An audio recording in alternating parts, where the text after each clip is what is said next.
Jérôme. Moi, je suis ravi. Ravi. Voilà, le seul bémol par rapport à Didier, c'est qu'effectivement, je suis ravi pour nous, pour nos débats, parce que voilà, c'est une affiche qui m'excite évidemment. Après, qu'est-ce que sera le Barça dans 2 mois et qu'est-ce que sera le PSG dans 2 mois? Voilà, on ne peut pas savoir. Donc ça reste le Barça de Messi, le Ter Stegen. Voilà, il y a quand même encore 3-4 joueurs géniaux dans cette équipe malgré tout, malgré qu'elle soit moribonde en Liga. Donc voilà, c'est pas fait du tout, mais je suis plus qu'heureux pour notre métier et pour nos soirées à nous. Égoïstement, je suis fait. C'est évidemment loin d'être fait, mais disons que si tu es déjà psychologiquement éliminé par Barcelone, tu vois, c'est comme la France en Coupe du Monde 98, si tu es éliminé par l'Italie en quart, tu vois, fallait pas être éliminé par le Paraguay. Il y a un côté symbolique un peu qui fait que ce n'est pas la fin du monde parce que tu es éliminé par Messi, par Griezmann, etc. et tout. Il y a une histoire dans les PSG Barcelone et c'est bien, si tu veux, que l'histoire se perpétue. En mieux pour le PSG. Réinverser la tendance. Puisque voilà. Et tu as des stars, tu vois, effectivement, comme tu le dis, professionnellement pour nous et pour les aficionados, il y a quelque chose. Si c'est Séville, ma foi, une fois que tu as fait un papier sur Ocampos, tu vas ramer un peu, quoi. Oui, Koundé, ouais, enfin bon. Non, mais je veux dire, et si tu te fais éliminer par Séville, alors tu fermes boutique, et tu sens que ça sera pas. Il faut se rappeler que les 2 fois où, quand Paris a tiré successivement, 2 années de suite, Barcelone puis le Real, au moment du tirage, on pensait que c'était un tirage qui était intéressant parce que les 2 équipes étaient mal. Et on a vu que 2 mois et demi plus tard, finalement, c'était beaucoup plus compliqué que ça, même si sur Barcelone, c'était un petit peu plus surréaliste. Mais par exemple, le tirage du Real, je me souviens très bien, on l'avait fait ici, au moment où Paris tire le Real Madrid pour la Ligue des Champions 2017-2018, le Real est moribond. Alors peut-être pas dans l'état du Barça, mais franchement, ça allait à peine mieux à ce moment-là. C'était pas terrible. Et voilà, c'était pas terrible. Et on se dit, c'est peut-être l'année pour Paris de sortir un gros. Mais en 2 mois, il se passe des choses. Et cette Ligue des Champions, il y a des clubs qui le subliment, il y en a qui l'écrasent parfois. Et il faudrait pas qu'on se retrouve encore dans cette situation. Mais c'est super excitant. Alors là, nos débats, ils sont assurés pendant 2 mois. Non, mais Messi, Neymar, quand même.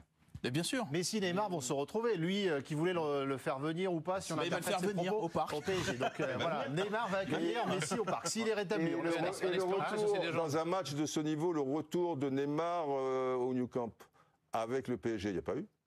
Neymar avec le PSG, non, ça c'est sûr. Oui. Alors est-ce qu'il y aura du public ou pas? On verra à ce moment-là. Mais là-bas, de l'autre côté, les Pyrénées, ça va faire parler beaucoup aussi. Le retour de Neymar au Nou Camp, tu vois, c'est pas rien, quoi. Bertrand? Non, moi j'ai quand même du mal à m'en féliciter pour l'intérêt de la saison du PSG. Je veux dire, je pense que c'est un tirage qui est difficile, mais parce que beaucoup de tirages auraient été difficiles pour le Paris Saint-Germain. Parce que franchement, si vous regardez la campagne européenne du PSG pour le moment, combien est-ce qu'ils ont fait de bons matchs où on s'est dit waouh. Au lendemain d'une défaite face à Lyon hier soir. Exactement. Même sur la campagne, il a raison. Même sur la campagne elle-même. Hormis ces matchs contre Başakşehir à domicile, sinon moi la victoire contre Manchester, elle avait été quand même acquise dans des conditions très particulières. Contre Leipzig, je sais toujours pas comment ils ont fait pour gagner au Parc des Princes. En Ligue 1, ils ont perdu contre Marseille, ils ont perdu contre Lyon, Lens. Ils ont perdu contre Monaco. Je parle des gros matchs contre Lens, il y avait beaucoup de Covid, etc.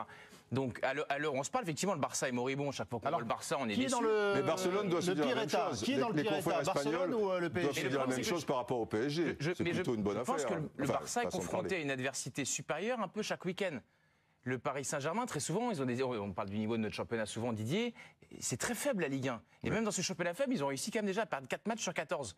Le Barça, ils ont dans un championnat qui est un peu plus compétitif. Donc évidemment que le Barça n'est pas bien, mais quand même, quand dans ton équipe, tu as Messi, moi j'ai du mal à me réjouir d'une équipe où tu affrontes Messi quand même.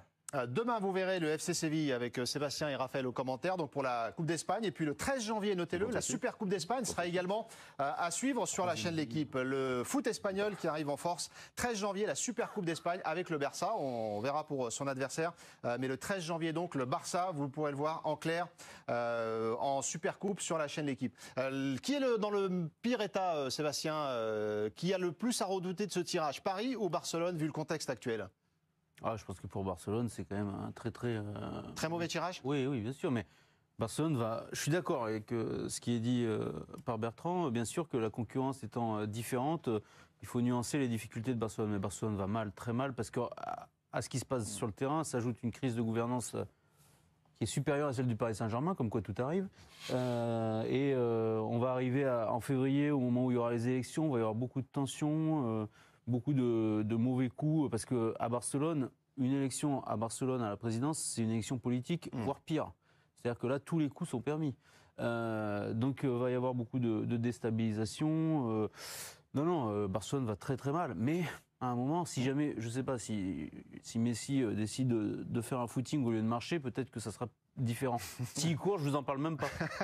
Mais déjà, s'il passe en mode footing, ça peut être un peu plus compliqué pour le Paris Saint-Germain. Messi, Neymar, Mbappé, Griezmann. En tout cas, sportivement, ça va nous promettre une affiche absolument exceptionnelle. Thibaut, des premières réactions sur les réseaux sociaux ? Les comptes Twitter là, des clubs viennent en effet de proposer chacun leur petite vidéo.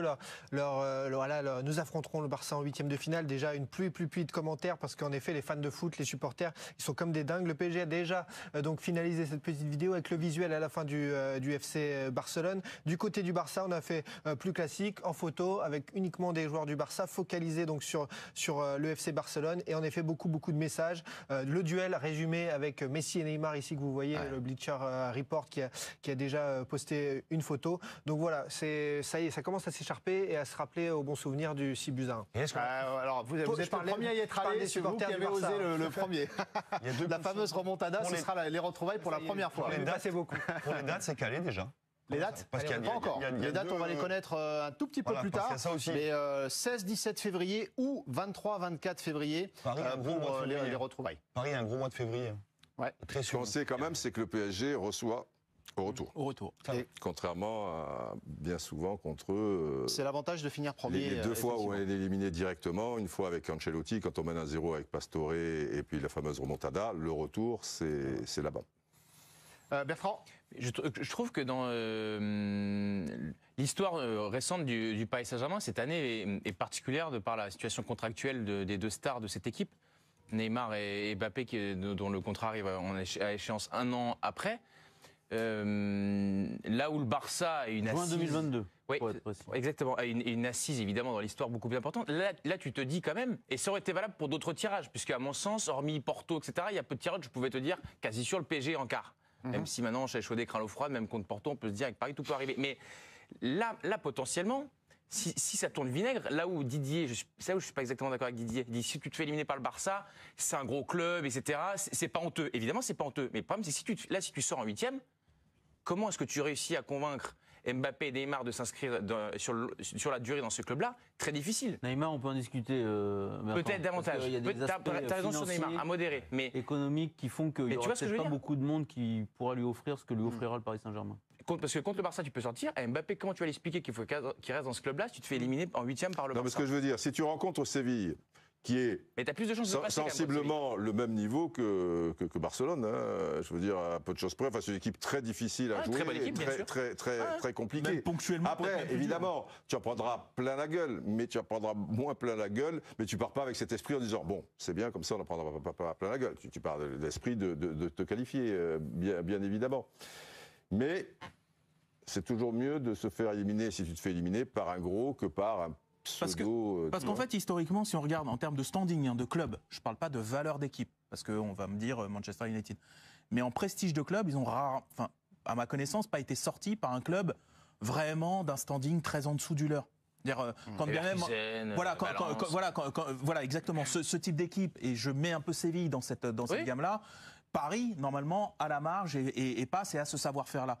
Mais là, à l'inverse, ils ont rarement passé une équipe d'un standing du leur ou supérieur au leur, quoi. Il y avait peut-être un peu de Chelsea où ça se regardait un petit peu dans les yeux une année, l'année où ils vont gagner, ils vont faire 2-2 à Stamford.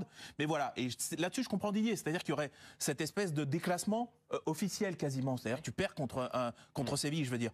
Contre enfin quelqu'un qui me comprend. Je vous ai compris. Ça a mis un peu de temps quand même. C'est rassurant. Oh, et la foule en délire. Ça a mis un peu de temps quand même. Oui, ça a mis du temps. Mais je vais aller chercher des trucs. Ça a mis du temps. À un moment, il a compris. Alors, Thibaut l'a évoqué côté Barcelone, la remontada. Honnêtement, on ne va pas y couper cette histoire de remontada qui va remonter à la surface. On va en manger. Pour le coup. Alors, est-ce que l'ordre des matchs casse un petit peu ce côté remontada ou on y sera à bloc de toute façon quand on va approcher du match? Ça, c'est loin là quand même. C'est loin. Il y aura la remontada à l'envers. Au mois de mars, j'aurai un avis différent, mais C'est en février. Non, mais- En février. Oui, pardon, huitième. excusez, c'est au mois de mars. Ils sont déjà qualifiés donc pour vous. Je suis souvent du coup Marqué, d'après, non, il y a le match retour. Match retour en mars. 9, 10 et Ouais. 16, 17 Ça mars. existe Donc, pas. Vous voyez, toujours, voilà, c'est en ça. mars. Ouais. Mais ça existera toujours, évidemment. Et puis on va le faire vivre. Mais après, pour moi, il y a quand même un truc qui change tout. C'est que l'homme de la remontada, c'est Neymar. Et Neymar, à l'époque, il était au Barça. Aujourd'hui, il est au Paris Saint-Germain.